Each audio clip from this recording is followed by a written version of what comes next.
sponsor.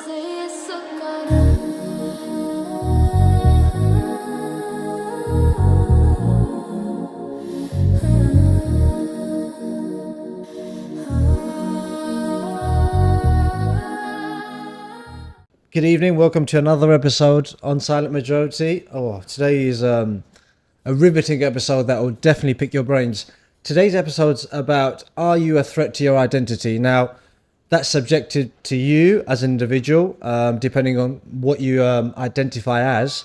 We'll be focusing on Muslims, but if you are not Muslim, you can also take heed and apply what we discussed today to your own identities. I have an esteemed student here today, a PhD student, and you can see he's got Imperial College London, so that's a very top university that he attends, and I'm very proud of him. He represents the Muslim identity. Now, they're a think tank. Am I able to call them a think tank? Movement organization, think tank, and they have bases across 22 top universities in this country, and that include Oxford, Cambridge, Imperial, UCL.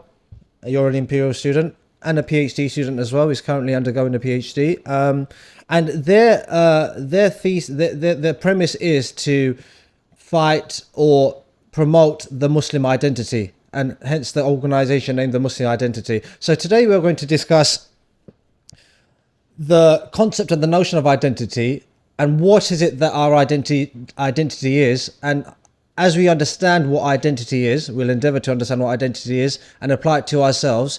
Are we a threat to our own identity from a Muslim lens?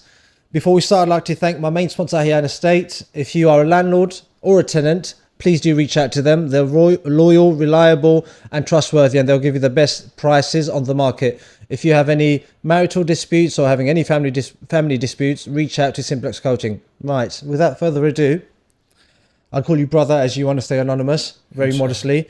I wish you all the best with the PhD. This identity topic is so complex and nebulous, and it's subjective to the individual that interprets it. Obviously, we live under the notion of liberalism, and with liberalism, one's identity is sovereign. And what I mean by that is the individual is sovereign and has complete autonomy. And I'll give you an example. If a man wants to be a dog, within his own parameters, liberalism accepts that, because the man or the individual is sovereign. We're going to come away from that, because I've brought you particularly on because you represent the Muslim identity, and I want to understand the Muslim identity within British parameters. And obviously I've titled this episode, Are We a Threat to Our Identity? So I want to start here and ask you, what are the components that make up identity? Okay. First of all, Jazakumullah khair. Assalamu alaikum wa rahmatullahi wa barakatuh. Thank you very much for having me here today. As brother, as always, Brother Ollie, it's been a great honor discussing with you so far. To answer your question, what are the parameters that make up your identity, right? I would first go a bit further back. So the individual, as we discuss it in the Muslim identity, has organic needs and instincts, and the organic needs that make that human beings want and need. So your organic needs would be your food, water, anything that your body requires organically. And your instincts would be your three instincts, which is your reverence instinct, something that you look up to, your procreational instinct, and your survival instinct, the instinct to survive. What we say in the Muslim identity, and what we firmly believe, is that your identity is the thoughts and concepts that allow you to dictate how you live in your current reality, how you organize your organic needs, and how you organize your instincts. And those particular, very few limited number of thoughts and concepts, which you can count on your fingertips, are what make up your identity. And everything else will be organized based on these ideas. So you're saying it's multidimensional. So you have the inherent level, which is your survival needs from your food, moving on to your thoughts and ideas, your references. Now, that's what I'm quite interested in. So the thoughts and idea concept, that is influenced by external factors. Yep. Your environment and your surroundings, right? So your idea or your notion of identity, apply it to the British setting, right? So, as a British Muslim, what is your identity? For me, I believe that my identity is being Muslim. Okay. I don't believe that my identity can be British and Muslim at the same time, because your Britishness will organize a particular aspect of your identity, and I believe it organizes your survival instinct, whereas your Muslimness will organize everything holistically, right? And your Britishness, it obviously there's loads of arguments. It's man-made. It's something that's arbitrary. It's something that changes over time, etc., etc. But your Muslimness always stays constant. Putting them on the same pedestal is like me saying I'm a pizza-eating Muslim, or I'm a single or married Muslim. So why is that not your part of your identity? Because it's part of your procreation. Or I'm a pop star loving Muslim, or I'm a Zayn Malik loving Muslim. I'm not, but as an example. So why is it that in this society the emphasis is made on where you're brought up, what country you come from, what your skin color is, what language you speak, and not anything else? What's the game here? I understand where you're coming from, and I think hypothetically and on paper, it's utopian. When you look at borders and boundaries and nationalism, I'll give you a quick example, way ahead of before your time actually, in 2011. So we're going back 11, 12 years? No, longer, 13 years. 13 years. 13 years. David Cameron, the then Prime Minister, in his first speech, he came out and he said, the state-sponsored multiculturalism doesn't work, and it has failed. So prior to that, what we can interpret is that the state or the government of this country or British society allowed different ethnicities or different cultures to coexist. Yeah. In 2011, David Cameron came out and made this famous speech, and essentially what he indirectly and directly said is that other cultures are a threat to British culture, and they're not synonymous anymore. And he went even one step further, and he said that, and I think he was alluding to Muslims, that it stokes and it harbours radicalisation. Right. So back to your notion about, you said pizza eating man or a married or a single man. Perhaps the national identity, the country that you reside in, transcends above the sort of particular identities you and I have. For instance, you might say I'm a university graduate Muslim, in contrast to someone that hasn't gone to university. But these are sort of, with the greatest respect, on surface level. I'm looking at umbrella identity. What can you and I and other Muslims in this country, or even non-Muslims in this country, regardless of skin color, identify as? So British, the Britishness of it. What's your response to that? Could you summarize the idea you're trying to portray? So being a British Muslim or a British person, regardless of what their faith is, it contains us under one branch. Yeah. Yep. So regardless of your colour, so to speak, if you were to go to a foreign country, whether in the Americas, Europe, and so on and so forth, if you met someone from Britain, regardless of their colour, you can find a similarity or a commonality between yourselves if you say we're British. Yeah. Because you understand the societal norms, cultures, and mannerisms that reside in Britain. Okay. Right. So that, I would argue, is fundamental to one's identity. So I don't think that's fluid. That's a stagnant. It's there all the time. Okay. So I would push back and say that you can't just take off the British hat. You can take off the pizza hat or the married hat or the single hat, but I think the British identity is interwoven within us. There's multiple ways of looking at this. Let me ask you a question first. Tell me. So do you believe you're British? Yes. Okay. That's a very simple answer, and I love that you're giving me a simple answer because it makes both of our lives easier. Yeah. Now, imagine 100 years ago, 200 years ago, we had white people from here who went to India, where I'm from, and they lived there, and they grew up there, and they probably had, papadum, and they probably, enjoyed Indian cuisine. They probably even knew the language, right? Yeah. Do they call themselves Indian? They don't, but there are English Indians. I think they're called Anglo Indians or something along those lines. There are. No, but they had to intermarry and all of that. Then Yeah. they become Anglo-Indians. Yeah, yeah, Did a white British man who married a white British woman, yeah, their children who Yeah. were born in India, who probably even speak the language, yeah. who spent more time in India than they have here, Right. you probably don't even know who their family is back home. Right. Are they British or are they Indian? Do they call themselves British or Indian? 200 years on, they probably call themselves Indian.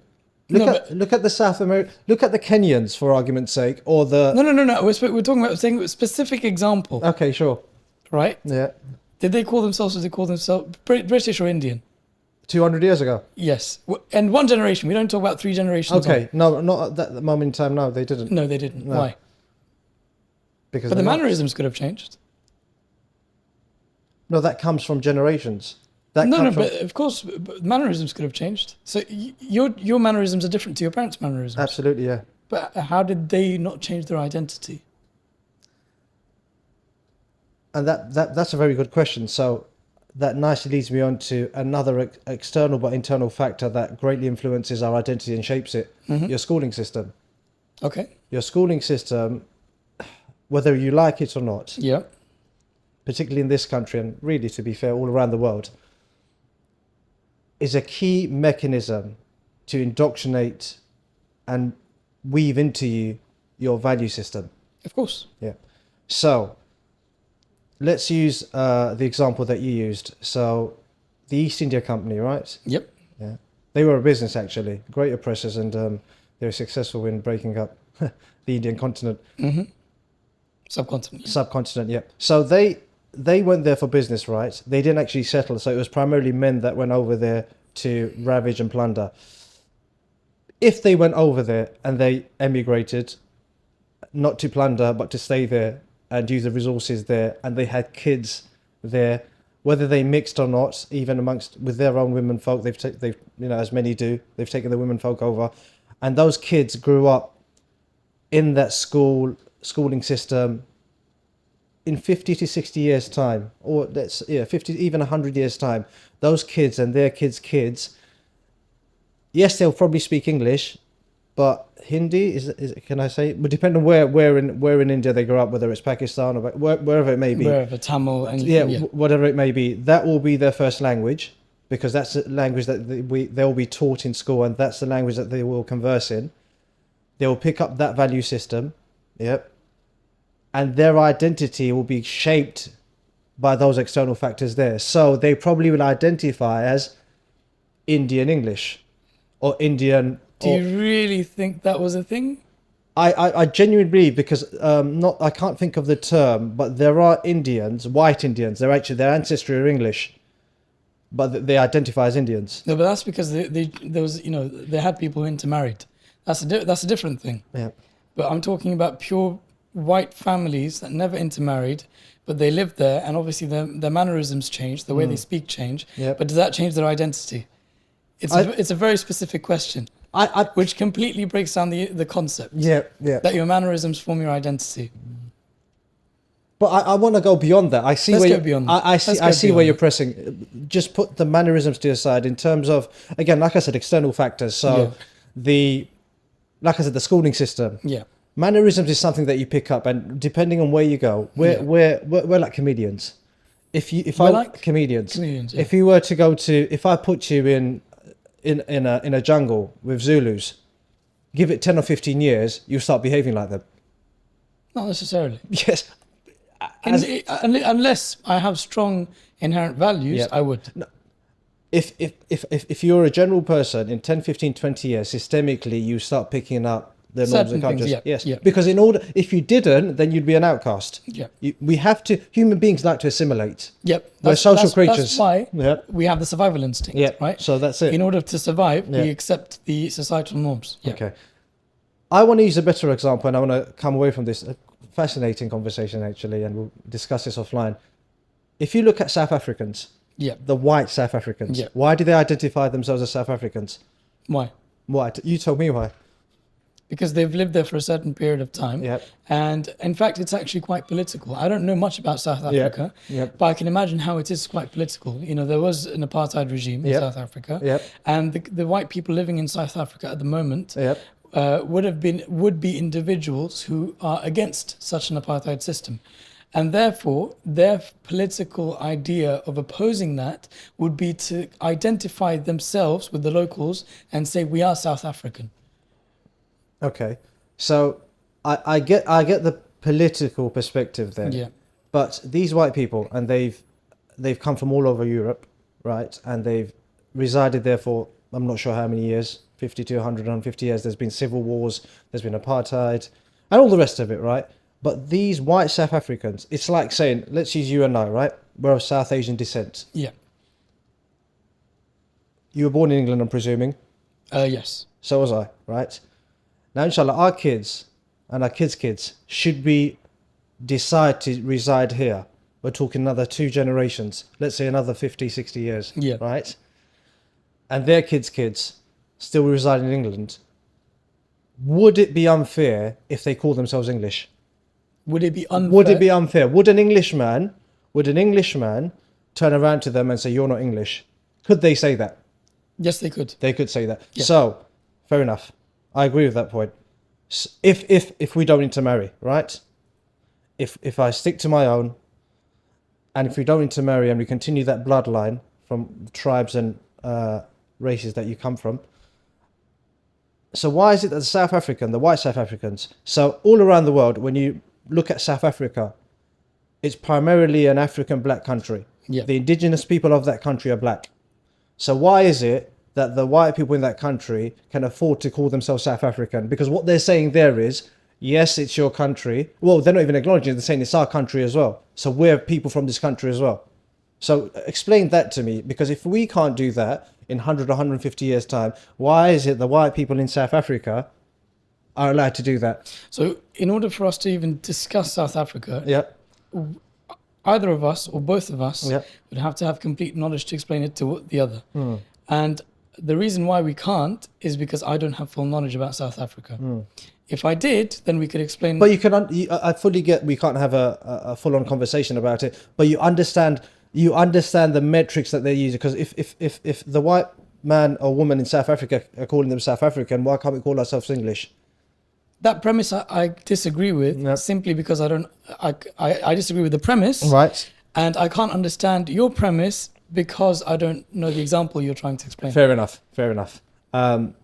Let's move on. So, identity, just it's quite evident here Yeah. through us having a discussion. It's subjective and it means different things to different people. Yeah. Let's bring it back to Britain. So, let's latch on to David Cameron's state multiculturalism has failed. And I want to bring it even more to a granular between you and I, right? So we grew up as British Muslims Yeah. and the identity is fluid until an individual gets to a certain sense of realization that this is who I am, rain, sleet, cold, whatever. So identity, the British identity, is one of liberalism. It is associated to Christianity, but that's withered away over time. Even though they celebrate Christmas and it's a national holiday in this country, for most, it's akin to the 4th of July for Americans. I would say what you're trying to describe is one of the aspects of the British identity, Yeah. which is secularism. So Christmas is not really, well, it used to be a ritual, Yep. but now it's come down to nothingness and it's a commercialized holiday. Yep. So that's just an aspect of secularism. And in fact, I wouldn't be surprised if that happened to Eid. In fact, it is happening to Eid. You're going to see that, Sainsbury's going to put up, Eid Mubarak. Yeah. And as you said, give it a few generations and that will happen to, the Muslims living here. In fact, it is happening to Muslims living. I've heard about Muslims putting up Christmas trees with presents below, and they replace, the bells with crescents and stars. So that's what's happening to what you call the British Muslim identity.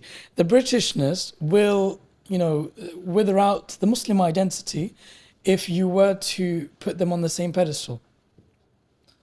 Beautifully put. And this is the crux of the conversation. I just want to look to the camera. To those Muslims, in my opinion, and when I say my opinion, through very revered scholars around the world, If you're a Muslim and you celebrate Christmas, it's kufr.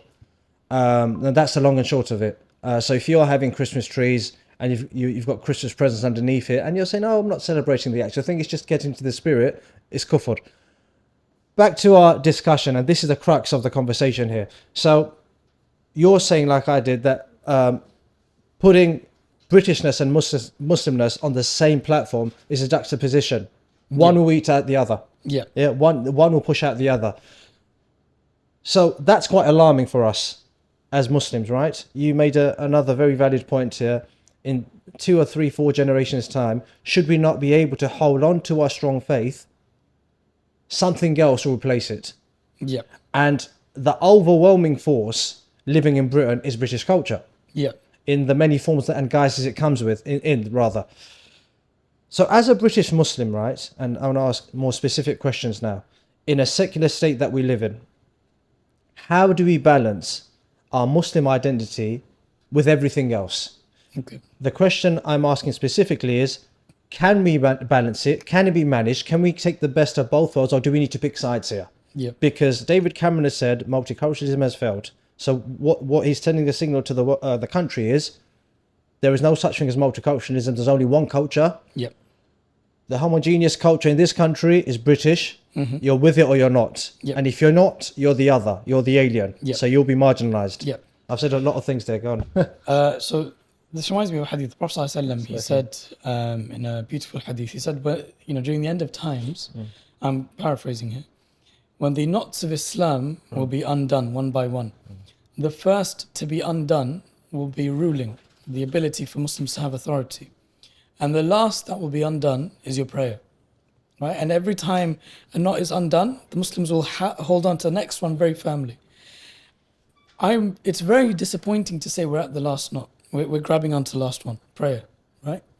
And everything else we can't even think about, because the discussion is, oh, people are not even praying. And that's where the discussion is at. So, but the undoing of the knots is not something that Muslims will do. It will happen to them, right? Some of them will realize it, most of them won't. And that's what's happening to us. So when, the assimilation project happened over the last 30, 40 years, where, population was declining, the West looked to, the Muslim world and the Asian world to, come. The idea was, okay, these people will come, let them come with their curries and their culture and their dresses and their languages, but they're going to contribute to our economy. They're going to build our roads. They're going to build our, rail tracks. They're going to build our schools. They're going to build our hospitals. And it did happen. But they came with their ideas. They came with their ideas that, Islam is more than just praying and fasting and all of that. Islam is about, it's a comprehensive way of life. And to the same, individuals who had this plan to assimilate people from different backgrounds, it didn't work, right?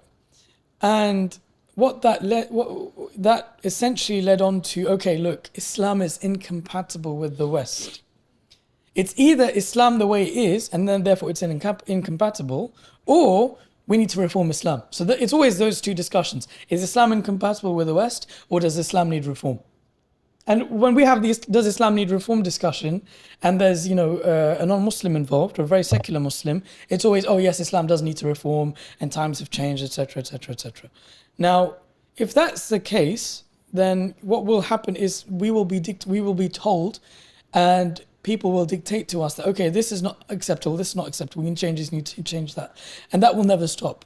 There will come a point where we will be told that the beard you have is wrong. You shouldn't have it, right? It's a bit too extreme. Doesn't look nice. Or the hijab you wear, look, for now, right now, 2025, you can say that you wear the hijab because it's your right. You can't say that I'm wearing the hijab because Allah has told me to. It's, ensuring or saying or claiming that a divine reality or a divine being dictates how you live your life is unacceptable in this society, because it goes against the very basis upon which the society has been formed and exists, which is that the individual decides. If you say that, no, there is a divine being who decides, right? But then say, no, he only decides for me. He doesn't decide for anyone else. That's secularism. And he doesn't decide how I interact with other people. That's secularism, which goes against Islam. But Islam inherently says, no, you're Muslim, but now your responsibility is to ensure that you take all of humanity around you, min al-dhulumati ila nur, from darkness into light. So now you can't just sit alone in a cave being a Muslim. You can't just isolate yourself in a mosque and pray. Now you have a responsibility. You have a responsibility to take this message to the rest of humanity, because they are in darkness. From the darkness where single mothers are looking after their children, right?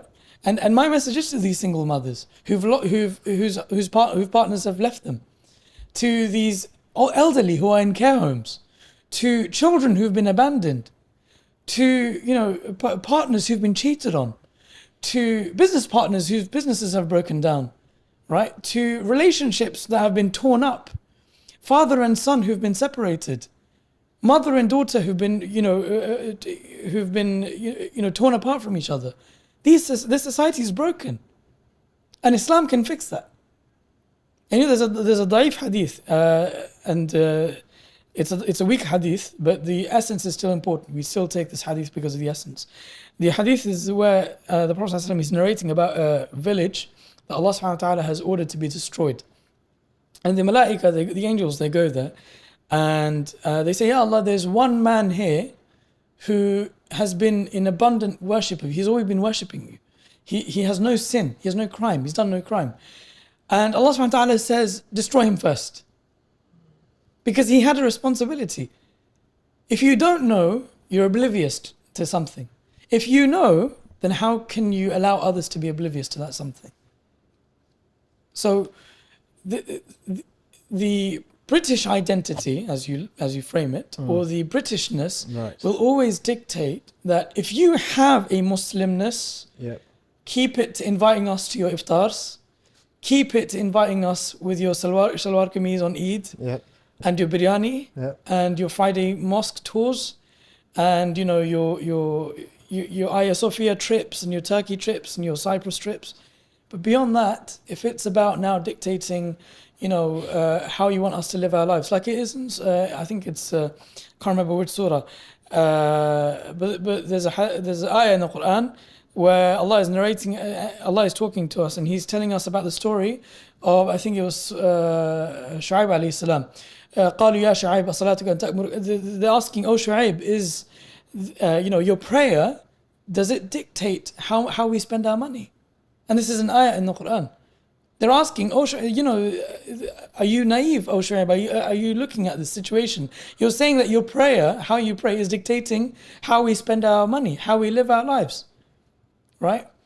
And they're asking to him in a very sarcastic manner. So that problem of secularism always existed in the past. The Prophet ﷺ went to the people of Mecca and told them, I have no problem, just pray to the Kaaba. There's nothing else, just pray. Or just fast. Do you think they'd have a problem? No. They'd say, do it more. Bring more pilgrims from different places. But the fact he said to them, no more prostitution. No more, bribing. No more interest. No more oppression. It broke them apart. He was like, no, this is enough. An idea. The Prophet ﷺ told people that you don't need to unify people based on their color. You don't need to unify the black against the white. You don't need to unify the brown and the black against the white. Or the brown against the brown, to unify people. You can unify all of humanity based on an idea. Because they're all rational beings, and they all have organic needs and instincts. And if we can explain to them how their organic needs and instincts can be organized by a divine being who's an objective source of morality, we can unify all of humanity. And that's what his mission was. It wasn't to turn Muslims against the non-Muslims. It was to unify the non-Muslims under Islam alongside the Muslims. Wow, that was very captivating. And I think your key point there is that, particularly in the West and under the facets of secularism, is you can do what you want, don't impose it on me. And if you feel like we're getting too uncomfortable, we're going to pick and choose for you. Yeah. I want to flip it around now. So yes, I fully agree with all of that which you have said, but I'm more concerned about the British Muslim. Mm-hmm. So forget us imposing our way of life on them. Yeah. Forget that. Yeah. It's not a Muslim country. It's a secular country, derived from Christianity, primarily white, Anglo-Saxon. Look at the way you and I are dressed. Yeah. Okay? We're dressed like Western men. Albeit you're dressed like you go to university and I'm dressed like I do business. Whatever it may be, mashallah. But these are Western attires. Okay. Yep. From the polo trousers, the way we look, Yep. the type of haircut we've got. Yep. Now, the haircut is synonymous across the world, but it's a Western haircut to some degree. I mean, Okay. that could be discussed, right? But you get the point I'm making. Yeah. So slowly and slowly, in terms of aesthetics with the West, our dress code, the way we speak, how we communicate and articulate are all influenced by the culture that we're in. Yep. And that is distinctive when you go to another culture. So if you were to go to America, they'd automatically identify you as British. There is a point to this, by the way. So these small facets that construct the identity of one's identity, how much of that is eroding your Islamic identity? Because all of these things, dressing like a Westerner, speaking like a Westerner, you have to, right? You're from this environment, you speak in a certain way, your mannerisms, the way you look and you dress, it eats away, it corrodes, it can corrode the Muslim identity. Because as a human being, we are rational beings, but we are human as well. If there's two tides coming in, one will take the other. Yeah. Albeit if your iman is strong and you're quite, what's the word I'm looking for? If you're quite assured within yourself, then you can perhaps balance the two. For argument's sake, I'll use me as an example. So I make sure it's incumbent upon me to pray 5 times a day. Yeah. As a Muslim, as it is as all Muslims. It's incumbent upon me not to lie, not to cheat, not to do anything that will cause sin. Yeah. I don't really care that it's against the law, and it is against the law, but I'm more worried that it's a sin and God will punish me for it. Yeah. So I use that, guys, to govern who I am, that way of life. Nevertheless, there are things that I do that are pretty much British. Now, I'm a 31-year-old man, and I've got to a certain age of life where I've got a solid foundation of my identity. But that was fluid when I was growing up. Up until maybe early mid-20s, I adopted an English-British way of life. And in retrospect, in hindsight, if I were to observe only myself, and it's an individual matter, because I adopted that British and English way of life, which is the more secular way of life, my religion took a toll. It was in the back seat.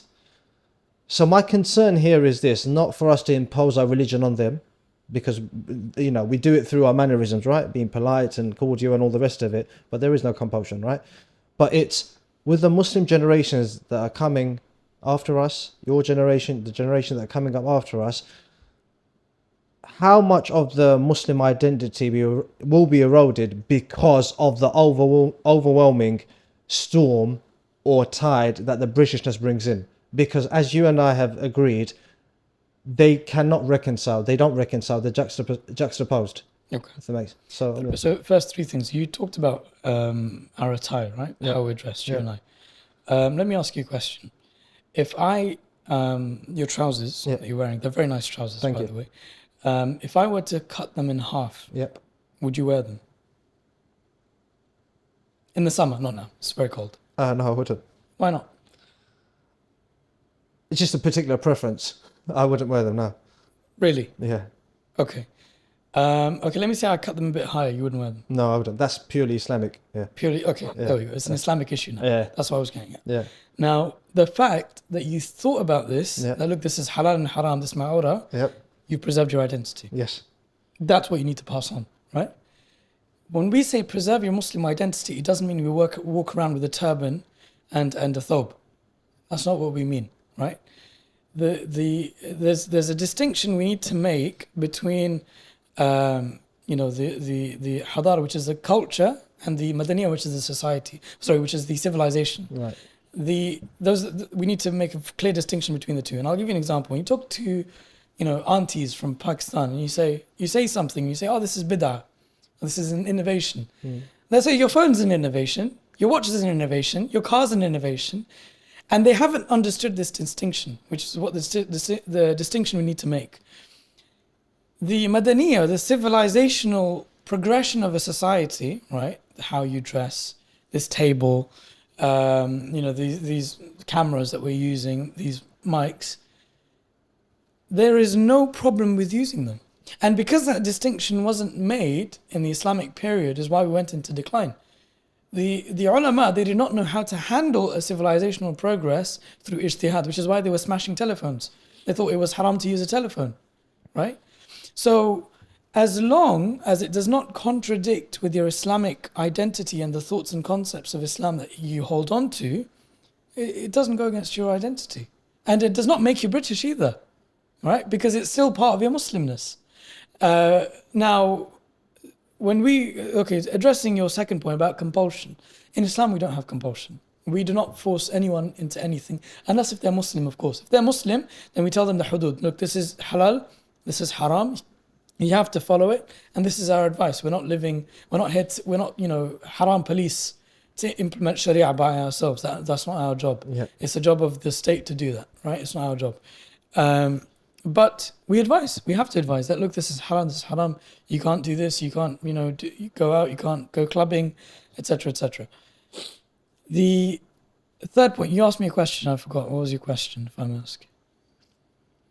To be fair, I forgot as well. Just to go on the shorts that you said, it's right. So you're right. I wouldn't wear shorts that are above my knee because it's haram. Yeah. And because my identity is based, the pillar of my identity is on my faith, I refuse to do that.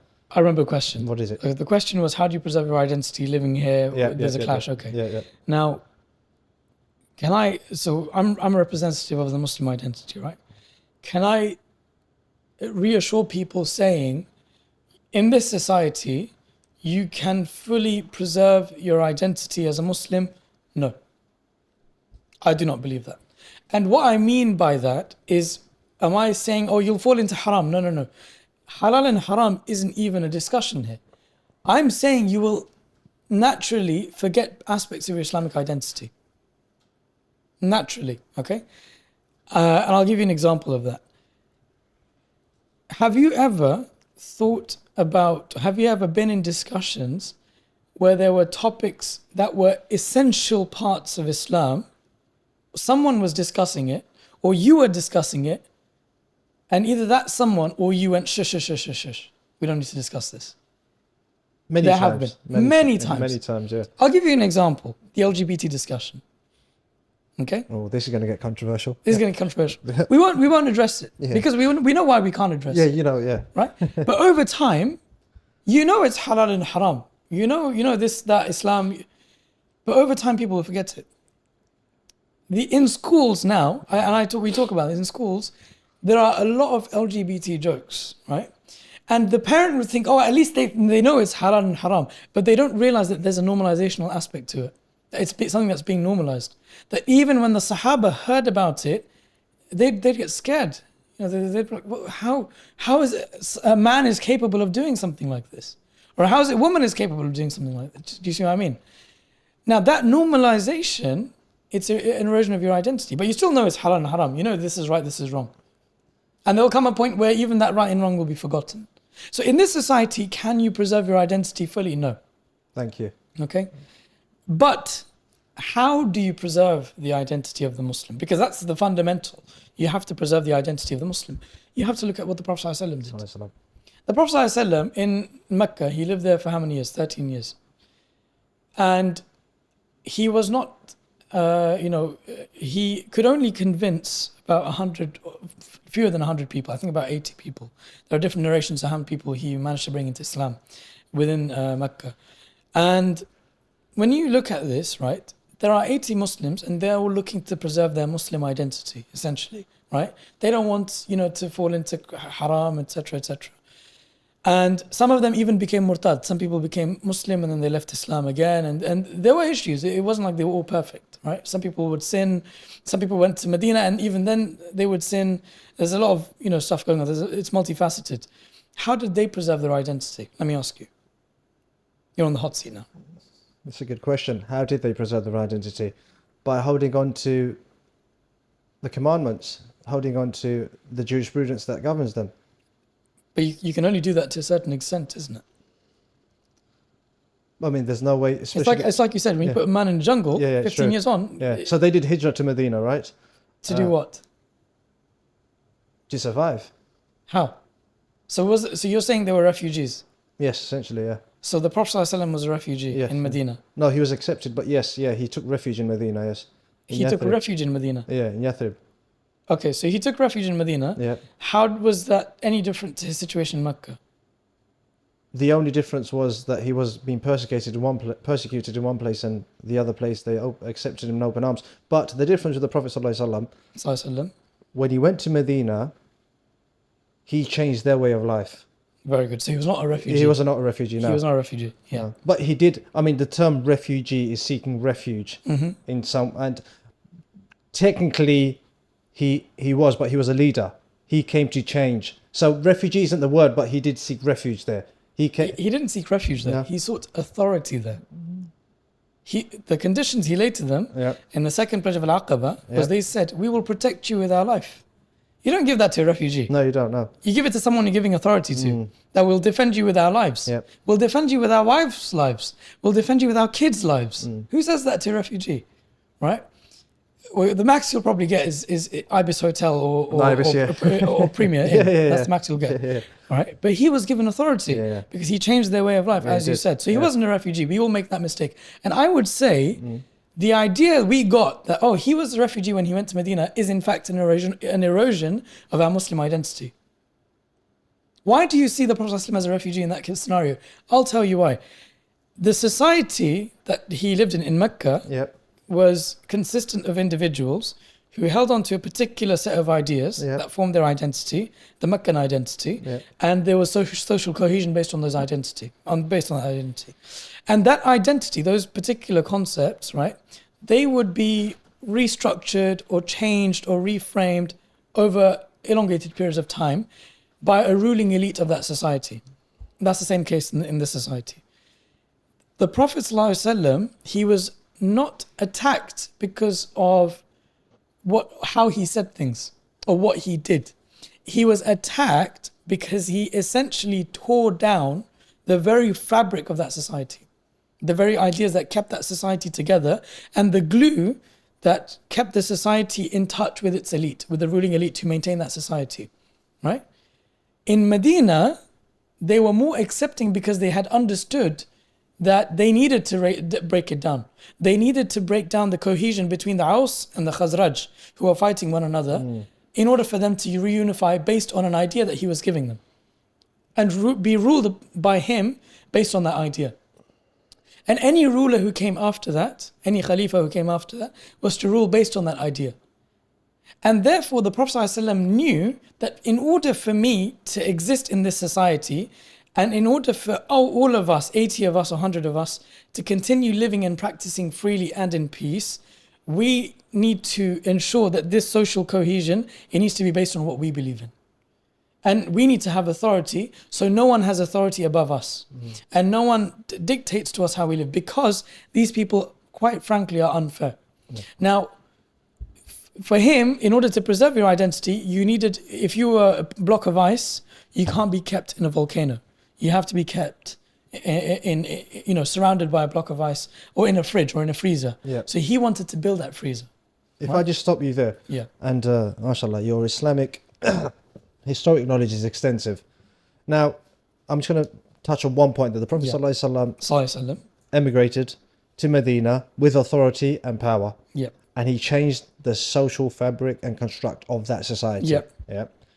And I think one of the lessons we can draw from that is, for British Muslims in this country, we're not sorting to usurp or overthrow or change the dynamics of this society. No, because that's not the basis upon which we came here. We didn't. We came here for economic reasons. We came here to... But it's beyond that now. You and I didn't come here, we were born here.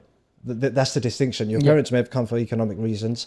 Us, on the other hand, we're born here. We are part of the fabric of society, and whether you like it or not, the state has had a hand in your upbringing, Yep. from state schooling to even what's been shown on television, which, let's not forget, these media outlets have, when you're watching Teletubbies, there's ulterior motives there, Yeah. there's messages, Yeah. subliminal messages, and everything else. I don't want to go into the detail. So, yes, you're right, that I do believe to some degree that the Muslim identity and the British identity are somewhat incompatible. However, with the Muslim identity, if you adhere to the paradigms, and a great example is my trousers, if you cut it and it was above my knee length, I wouldn't wear it. So if we use that notion and we distinguish things between halal and haram, then we can preserve our Muslim identity. Yep. But I do also think that is within the minority as well. Within the Muslim, how many Muslims are there in this country? About 4 million. 4 million Muslims. Huge number. Yeah. We're not a minority, are we? You're a large minority. We're a large minority. Well, you know.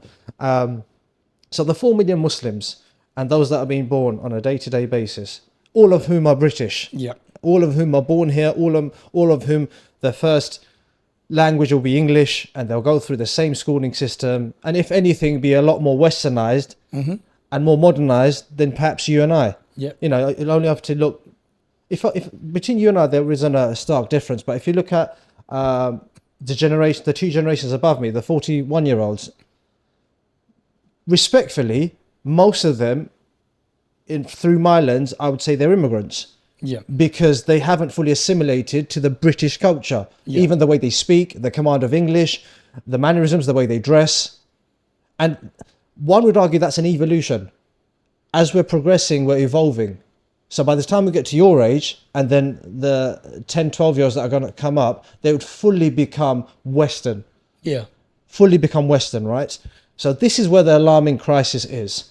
So yes, the minority that you have discussed, if you can distinguish between halal and haram and stick to the halal, you can preserve your British identity, Muslim identity. Beg your pardon. Not sure why I said that.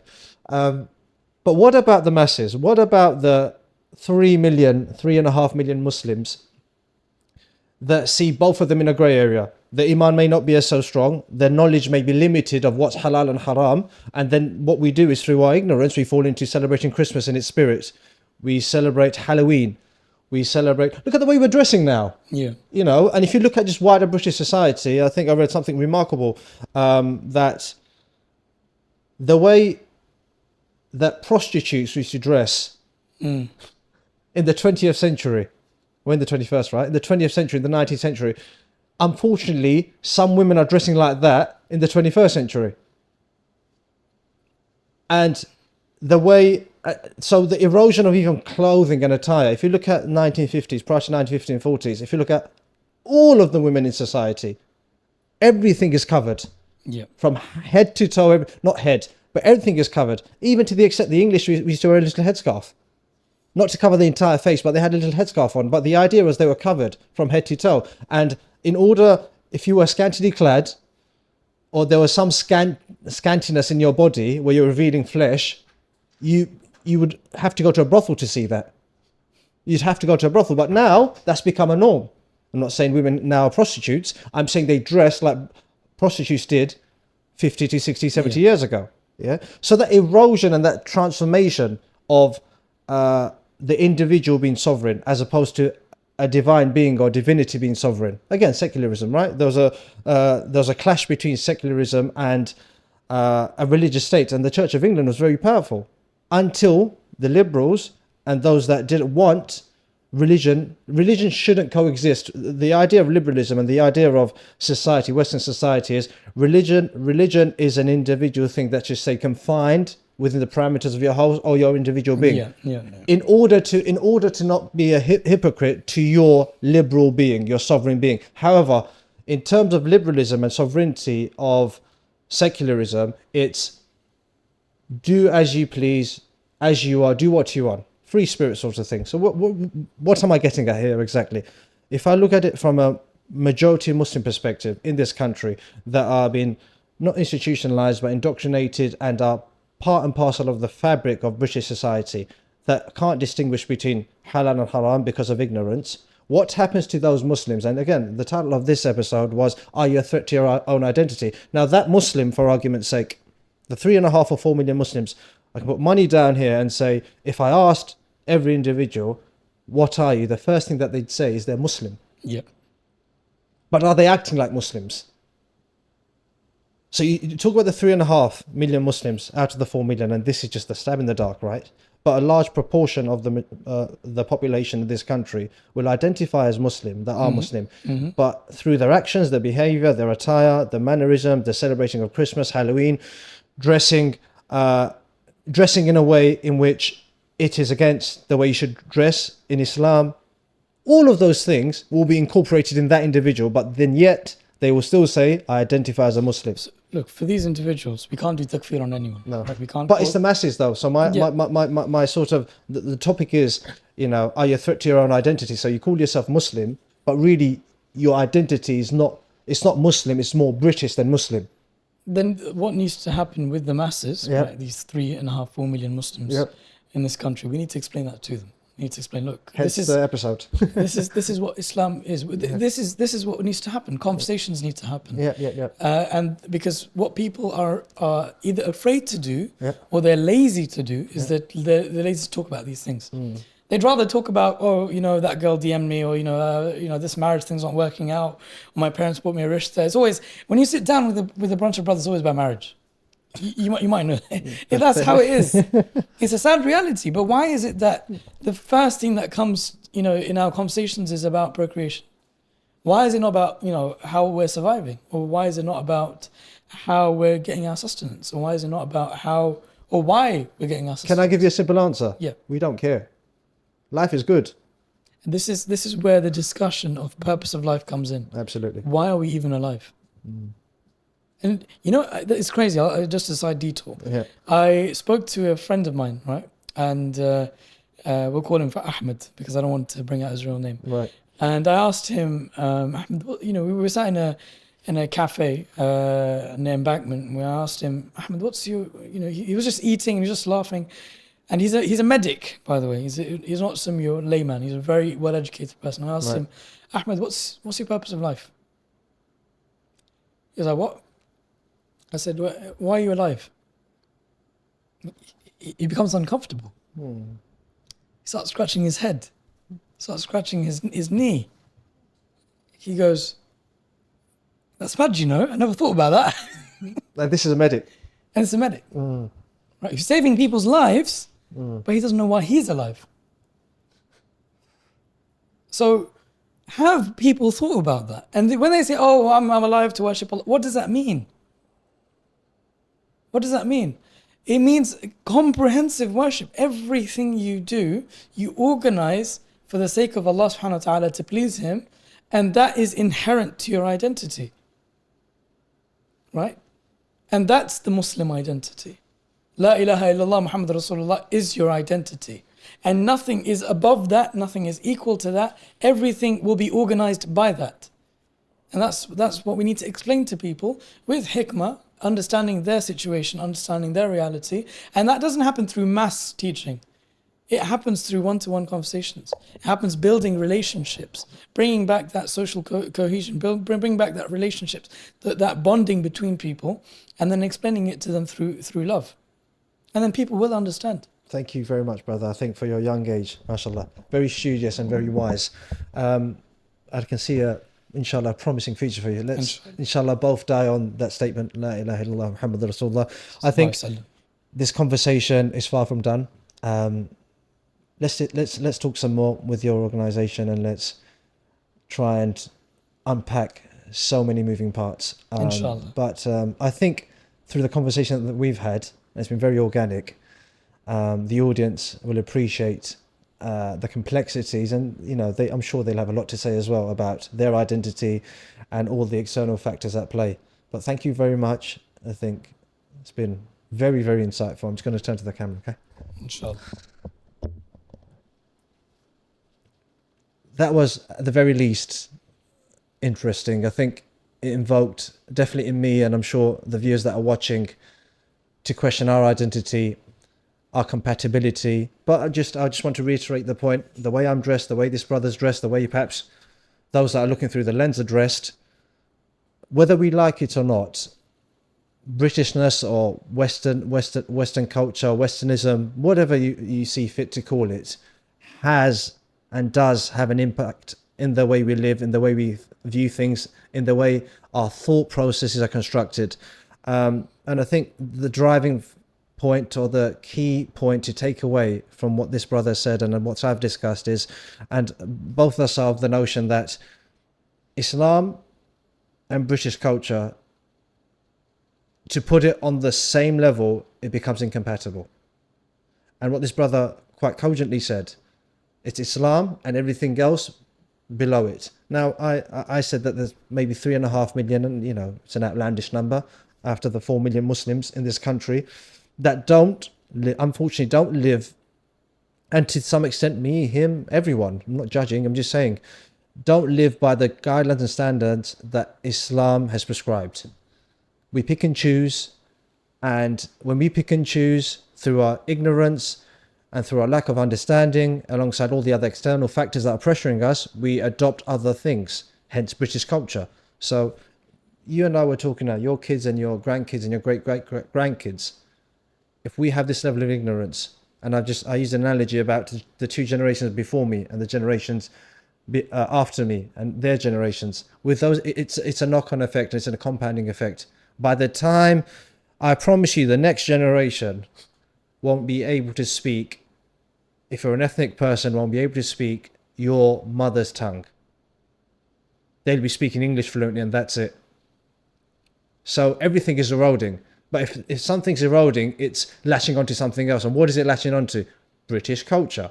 And I'm not saying British, I adopt British culture, I dress in a way, I speak in a certain way, but it's a food for thought. Thank you very much for watching. I will speak to this brother and see if we can get other panel members on to do a more broader, wider, complex discussion. If you've enjoyed it, inshallah, we'll see you soon.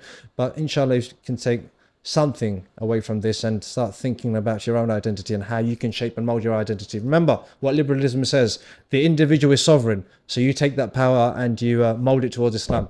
Take care. Bye-bye now. Bringing you the conversations that matter. Thank you for watching. Join the movement and subscribe.